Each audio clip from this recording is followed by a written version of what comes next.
Hi, this is Erin Arthur on behalf of your Faculty Association bargaining team. We want to take a moment to share the most recent reopening information we have with you. Let's start with some background. Most of you are aware of the reopening committee, made up of teachers, administrators, district officials, and parents that has been meeting this summer.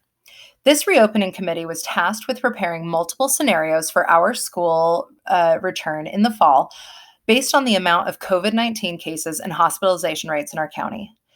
An in person model, a hybrid model, and a distance learning model was developed in this committee. The reopening committee will release their document to the public at a later date to inform the community of the possible ways we may attend school this year.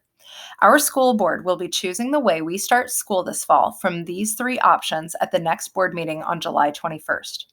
However, there is a decision making hierarchy which may affect which model we use. The board will make their decision this month, but that decision can be overruled by our county health department or the state in response to COVID 19 transmission at any time over the course of the year. So, what's the bargaining team doing then? We are working on an MOU, which is a list of negotiated agreements that becomes an extension of our contract. The board cannot implement any changes to our working or safety conditions unless agreed upon in the negotiation process. We are in talks with the district about a long list of things as such as who will be enforcing the mask requirement, what is required of teachers in a distance learning format. In a hybrid model, how many minutes would be in-person teaching and how much prep time would we have? We are working on protections for each of the three models should we find ourselves in any of them this year, as well as leave conditions, professional development, and more.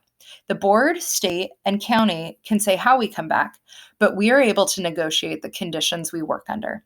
We're hoping to settle an MOU before the board meeting on July 21st. So, what's next?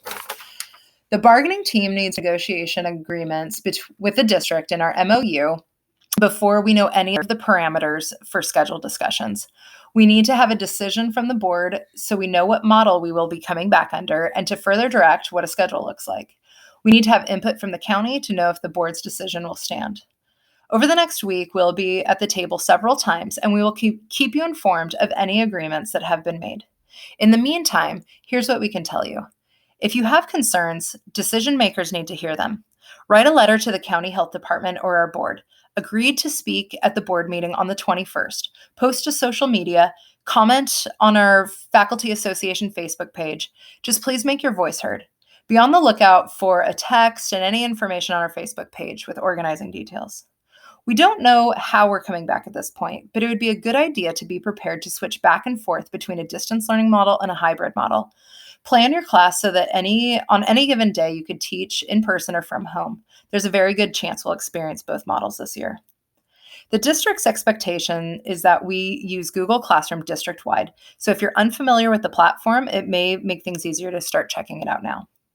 Start thinking about what professional development you will need to teach in a distance learning or hybrid model. We will send out a survey shortly to communicate those needs with the district. We will be in touch with updates and survey requests. We hear your frustration. We are working hard to get answers to your questions as soon as we can. As always, feel free to reach out to any Faculty Association, executive board member, bargaining team member, or your site reps.